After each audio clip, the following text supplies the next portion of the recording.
하나님이 절대 용서하지 않는 죄가 있을까요? 많은 사람들은 하나님께서 모든 죄를 용서하신다고 생각합니다. 우리는 성경에서 하나님이 사랑이시며 어떤 죄라도 진심으로 회개하면 용서해 주신다는 말씀을 자주 듣습니다. 그러나 성경에는 하나님께서 절대 용서하지 않는 죄가 있다고 분명하게 기록되어 있습니다. 이 죄를 범하는 사람은 이 세상에서도 그리고 오는 세상에서도 용서받지 못할 것이라고 성경은 경고합니다. 오늘 이 영상을 끝까지 보지 않으면 여러분은 중요한 신앙적 진리를 놓칠 수도 있습니다. 혹시 여러분은 이미 이 죄를 범하고 있는 것은 아닐까요? 만약 그렇다면 어떻게 해야 할까요? 이 문제는 단순한 신앙의 문제가 아니라 여러분의 영원한 운명을 결정짓는 중요한 문제입니다. 성경이 말하는 용서받지 못할 죄는 무엇일까요? 지금부터 성경의 가르침을 통해 함께 알아보겠습니다. 예수님께서는 용서받지 못할 죄에 대해 매우 분명하게 말씀하셨습니다. 마태복음 12장 31절에서 32절. 그러므로 내가 너희에게 이르노니 사람에 대한 모든 죄와 모독은 사하심을 얻되 성령을 거스르는 모독은 사하심을 얻지 못하겠고 또 누구든지 인자를 거역하면 사하심을 얻되 누구든지 성령을 거역하면 이 세상과 오는 세상에서도 사하심을 얻지 못하리라. 이 말씀에서 예수님은 사람이 범할 수 있는 모든 죄와 모독은 용서받을 수 있지만 성령을 거스르는 모독, 즉 성령 회방죄만큼은 결코 용서받을 수 없다고 단언하셨습니다. 성경 전체를 보면 하나님은 자비로우시고 사랑이 풍성하신 분이며 죄를 회개하는 자들에게 언제든 용서의 기회를 주시는 분이십니다. 그렇다면 왜 성령 회방죄만큼은 절대 용서받을 수 없는 것일까요? 하나님은 죄를 회개하는 사람들에게 구원의 길을 열어주시는 분이신데 성령을 거스르는 죄에 대해서만큼은 이 세상에서도 오는 세상에서도 결코 사함을 받을 수 없다고 엄중히 경고하십니다. 이 말씀을 이해하려면 먼저 예수님께서 이 말씀을 하시게 된 배경을 살펴볼 필요가 있습니다. 마태복음 12장 전체의 문맥을 보면 예수님께서 성령의 능력으로 기적을 행하시고 귀신을 쫓아내시는 장면이 나옵니다. 예수님께서는 맹인과 말 못하는 사람을 고쳐주셨고 그로 인해 많은 사람들이 놀라워하며 그분을 하나님의 보내신 메시아로 인정하려는 분위기가 형성되었습니다. 하지만 이를 보고 있던 바리새인들은 예수님을 시기하고 그분의 능력을 부인하며 사람들을 오도하기 위해 예수님께서 행하시는 기적이 하나님의 능력이 아니라 사탄의 힘을 빌려서 하는 것이라고 비난했습니다. 마태복음 12장 24절. 바리새인들은 듣고 이르되 이 사람이 귀신의 왕 바알세불을 힘입지 않고는 귀신을 쫓아내지 못하느니라. 그들은 성령의 능력을 직접 목격하고도 이를 부정하고 왜곡하여 하나님의 역사라고 인정하기는커녕 사탄의 역사라고 말했습니다. 예수님께서는 이러한 바리새인들의 태도를 보시고 성령을 거스르는 죄, 즉 성령 회방죄에 대해 경고하신 것입니다. 이 말씀을 깊이 묵상해보면 예수님께서 말씀하시는 성령을 거스르는 죄는 단순한 실수나 연약함으로 인해 저지르는 죄가 아닙니다. 오히려 하나님의 역사를 분명히 보고도 그것을 부정하고 성령의 인도를 지속적으로 거부하며 하나님의 구원을 완전히 거절하는 태도를 의미합니다.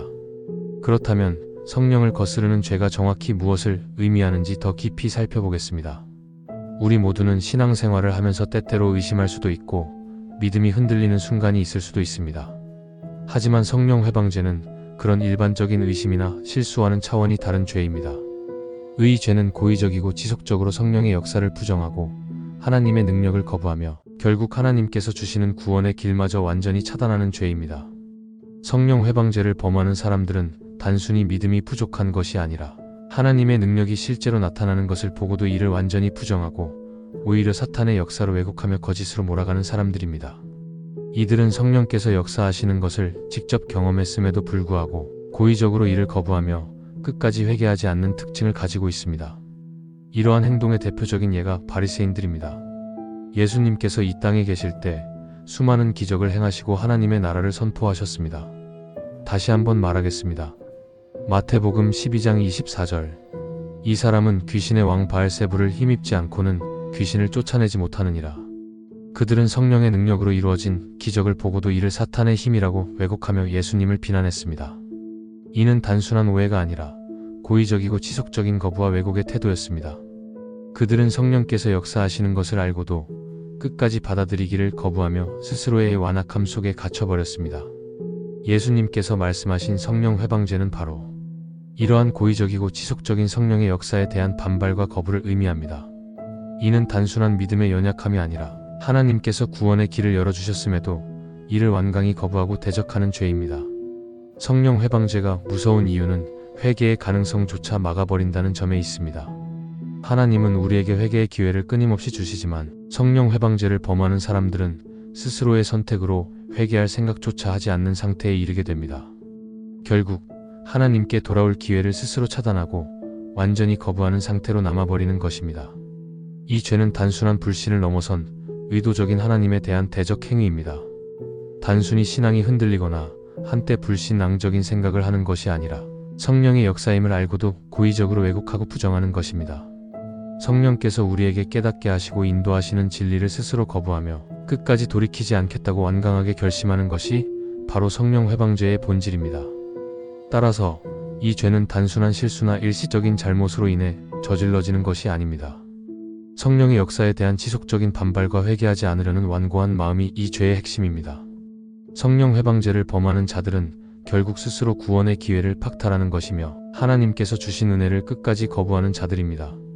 그러므로 우리는 항상 성령께서 역사하실 때 그 음성에 민감하게 반응하고 하나님의 능력을 신뢰하는 태도를 가져야 합니다.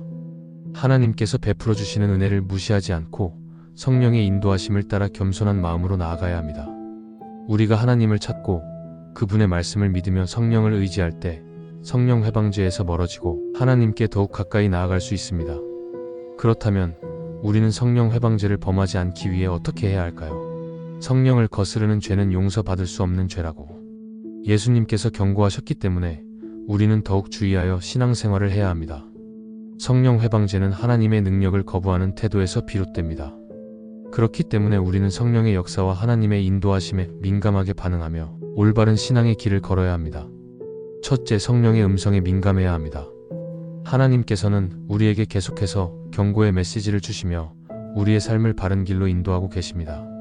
성령께서는 우리의 양심과 마음을 통해 말씀하시고 성경을 읽을 때나 기도할 때 혹은 설교를 들을 때 우리의 영혼을 깨닫게 하십니다. 하지만 우리가 성령의 음성을 무시하고 하나님께서 우리에게 주시는 깨달음과 경고를 계속 거부한다면 점점 하나님과 멀어지게 될 위험이 있습니다. 성령께서 우리를 깨닫게 하시고 하나님께 더 가까이 나아가도록 이끄실 때 우리는 그 음성을 예민하게 듣고 반응해야 합니다. 때때로 우리 마음속에서 죄에 대한 책망을 느끼거나 올바르지 않은 길로 가려 할 때 경고의 마음이 든다면 그것이 바로 성령께서 우리를 인도하시는 것입니다. 그러나 만약 우리가 성령의 음성을 계속해서 무시한다면 우리의 마음은 점점 더 완고해지고 결국 하나님께서 주시는 회개의 기회를 상실할 수도 있습니다. 하나님의 음성에 귀를 기울이고 그분의 인도하심에 순종하는 자세를 가지는 것이 성령 회방죄를 피하는 첫 번째 방법입니다. 둘째, 경고의 마음이 들 때 즉시 회개하는 마음을 가져야 합니다. 우리는 모두 죄인이며 살아가면서 여러 가지 죄를 짓게 됩니다. 그러나 하나님께서는 회개하는 자들을 용서해 주시는 분이십니다. 성경은 우리가 죄를 지었을 때 즉시 하나님께 돌아가 회개해야 한다고 가르칩니다. 요한일서 1장 9절. 만일 우리가 우리 죄를 자백하면 저는 미쁘시고 의로우사 우리 죄를 사하시며 모든 불의에서 우리를 깨끗하게 하실 것이요. 이 말씀처럼 하나님은 진심으로 죄를 뉘우치고 회개하는 자들에게 용서의 문을 열어주십니다.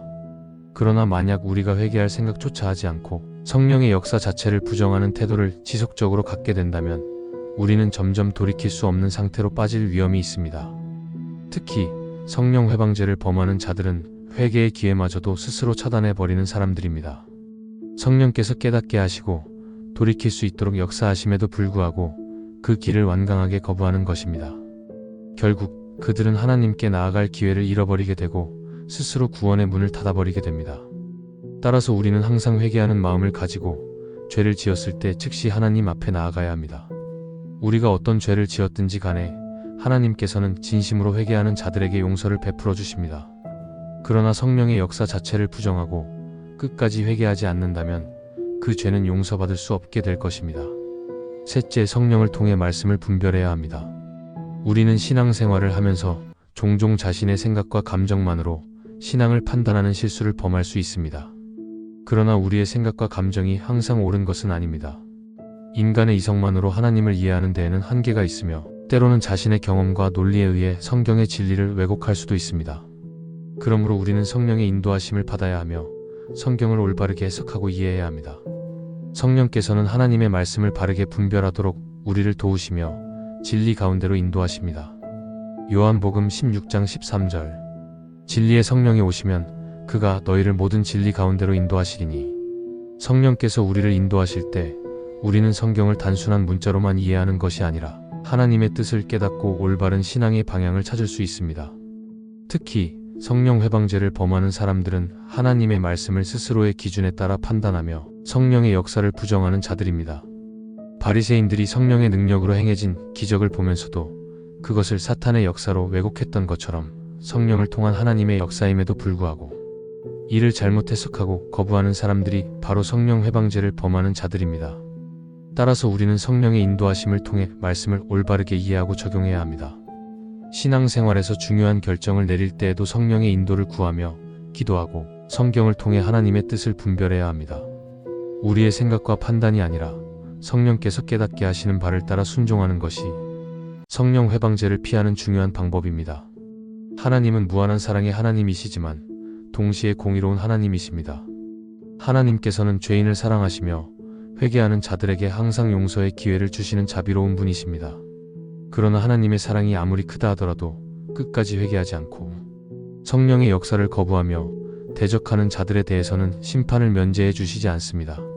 성경은 하나님께서 공의로운 심판을 행하시는 분이시며 죄를 미워하시되 그 죄를 회개하는 자들에게는 언제든지 은혜를 베푸신다고 말씀하십니다.